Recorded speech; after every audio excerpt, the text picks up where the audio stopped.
Hello बच्चों, आप सभी का स्वागत है आपका अपने यूट्यूब चैनल कंबोज सर पर। तो इस वीडियो में देखेंगे क्लास 11th सब्जेक्ट राजनीति शास्त्र यानी पॉलिटिकल साइंस का वो पेपर जो आपके एग्जाम में आने वाला है और उस पेपर के सारे मोस्ट इंपोर्टेंट क्वेश्चन जो इस बार आपके एग्जाम में देखने को मिलने वाले हैं। तो जितने क्वेश्चन देखेंगे सभी मोस्ट इंपोर्टेंट क्वेश्चन है, सभी को आप अच्छे से प्रिपेयर कर लेंगे।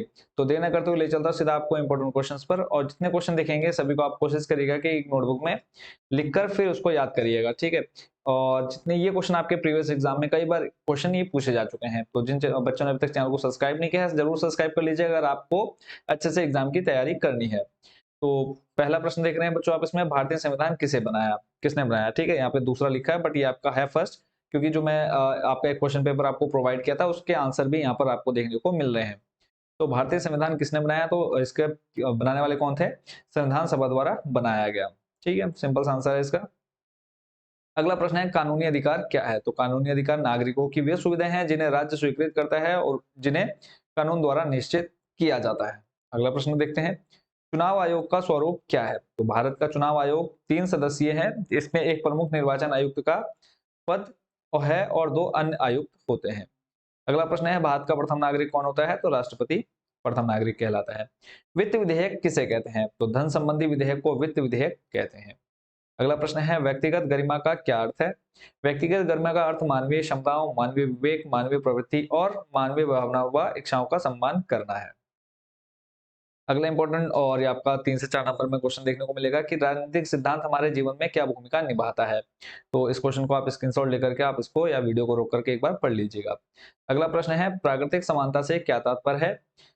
इसमें कह सकते हैं कि हम प्रकृति ने सभी मनुष्यों को समान बनाया है, यही इसका तात्पर्य है।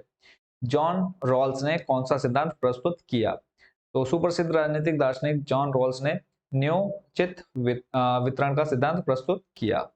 अगला प्रश्न देख लेते हैं, मौलिक कर्तव्य के महत्व पर प्रकाश डालिए। तो टोटल 5 मौलिक कर्तव्यों के है, ठीक है। तो पांचों पॉइंट्स को आप याद कर लीजिएगा। अगला प्रश्न है भारत में चुनाव लड़ने की क्या क्या विशेषताएं हैं, तो आपको इतना इसमें से ज्यादातर पॉइंट्स तो आपको अच्छे से याद होंगे, और 1-2 पॉइंट जो आपको याद करने होंगे आप स्क्रीन या वीडियो को रोक करके आप इसको पढ़ लीजिए।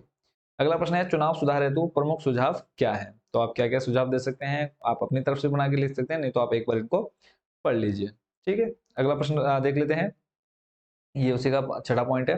अगला है राजनीतिक सिद्धांत क्या बताते हैं। राजनीतिक सिद्धांत उन विचारों और नीतियों को व्यवस्थित रूप से प्रतिबिंबित करते हैं जिनसे हमारे सामाजिक जीवन, सरकार और संविधान ने आकर ग्रहण किया है। अगला प्रश्न है स्वतंत्रता के 2 प्रकार लिखिए। पहली आपकी राजनीतिक स्वतंत्रता, दूसरी है आर्थिक स्वतंत्रता। अगर हम राजनीतिक को देखें तो राज्य के कार्यों में सक्रिय रूप से भाग लेने की शक्ति ही राजनीतिक स्वतंत्रता है, और आर्थिक है प्रत्येक व्यक्ति को रोजगार व अपने श्रम का पारिश्रमिक प्राप्त करने की स्वतंत्रता। अगला प्रश्न है प्राकृतिक समानता से क्या तात्पर्य है।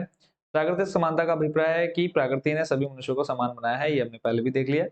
अगला प्रश्न है धर्मनिरपेक्ष का क्या अर्थ है।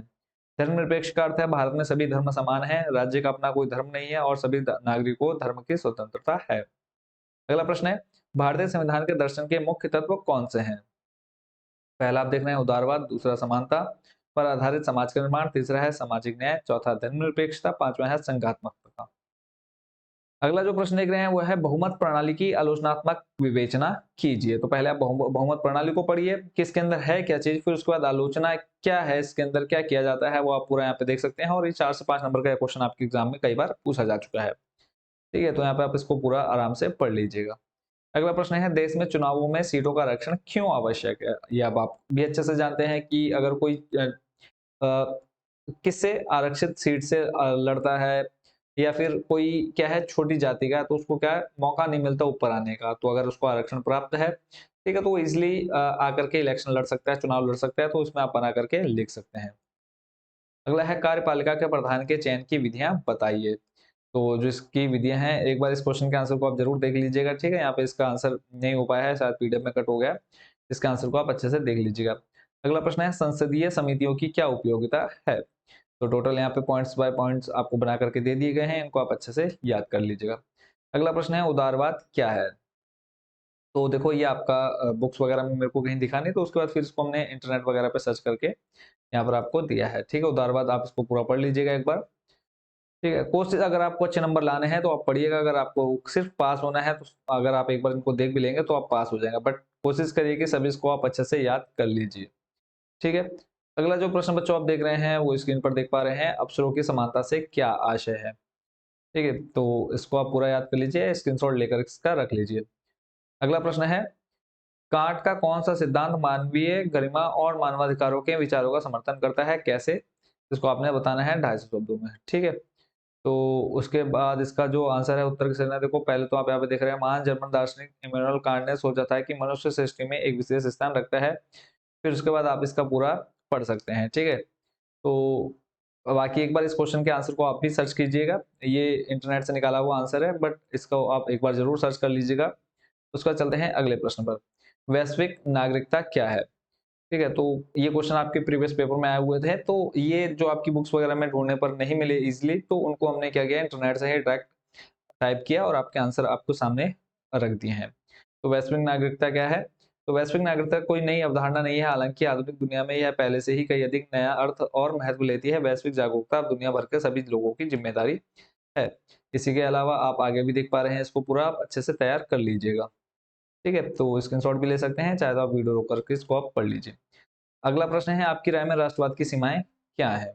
तो इसका आंसर आप देख पा रहे हैं यहाँ पे। पहला है, राष्ट्रवाद के मूल सिद्धांतों को समझना, राष्ट्र के चारों ओर परिक्रमी भावनाओं को उत्तेजित करने के लिए इसकी प्रभावशीलता। तीसरा है आपका, राष्ट्रवाद की शक्तिशाली विभाजनकारी प्रकृति के बारे में जागरूकता। अगला प्रश्न है, कार्यपालिका क्या है, इसके विभिन्न रूपों की विवेचना करो। ठीक है, तो कार्यपालिका क्या है, इसके विभिन्न रूप कौन कौन से हैं, इसको हम देख लेते हैं।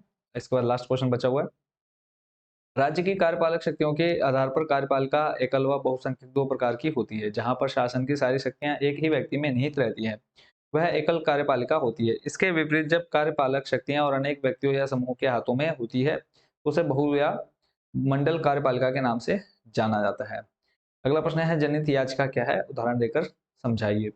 जनहित याचिका, जिसे हम जहिया भी बोलते हैं, भारतीय कानून में सार्वजनिक हित की रक्षा के लिए मुकदमे का प्रावधान है। अन्य सामान्य अदालती याचिकाओं से अलग इसमें यह आवश्यक नहीं कि पीड़ित पक्ष स्वयं अदालत में जाए, यह किसी भी नागरिक या स्वयं न्यायालय द्वारा पीड़ितों के पक्ष में दायर किया जा सकता है। इसी के साथ सारे लगभग जो आपके मोस्ट इंपोर्टेंट क्वेश्चन थे वही मैंने यहाँ पे रखे हैं, कोई एक्स्ट्रा क्वेश्चन आपके सामने नहीं मैंने रखा है। तो कोशिश करिएगा यहाँ जितने क्वेश्चन आपने देखे हैं सभी को आप अच्छे से प्रिपेयर कर लीजिएगा। बाकी अब आप पर डिपेंड करता है कि आप कितने अच्छे से इसको तैयार करते हैं। ठीक है, बस हमारी तरफ से तो आपको ढेरों शुभकामनाएं हैं, अच्छे से तैयारी करते रहिए। अगर कहीं पे कोई भी प्रॉब्लम आ रही है किसी भी सब्जेक्ट में, तो कमेंट बॉक्स आपके लिए हमेशा खुला हुआ है, बस एक प्यार से कमेंट डाल देना जो भी आपको डाउट क्लियर करना हो। ठीक है, बस अच्छे से तैयारी करते जाइए। 11th क्लास है कि ज्यादा आपके करियर पर इतना नहीं पड़ता इसका असर, बट नेक्स्ट जो आप क्लास जाने वाले हैं, बोर्ड एग्जाम क्लास 12th में जब आप जाएंगे, बट उस समय आपने स्टार्टिंग से ही अच्छे से प्रिपरेशन करनी है, ताकि लास्ट में जाते जाते आप बिल्कुल भी परेशान ना हो, ज्यादा आपको इधर उधर घूमना ना पड़े। ठीक है, तो बस अच्छे से तैयारी करते जाओ। मिलते हैं नेक्स्ट वीडियो में नए टॉपिक के साथ। Thank you so much watching for this video. और अगर वीडियो आपको अच्छी लगी हो तो चैनल को जरूर सब्सक्राइब कर दीजिएगा, और अगर नहीं अच्छी लगी तो कोई प्रॉब्लम नहीं है। तो मिलते हैं नेक्स्ट वीडियो में, आप सभी को बेस्ट विशेष।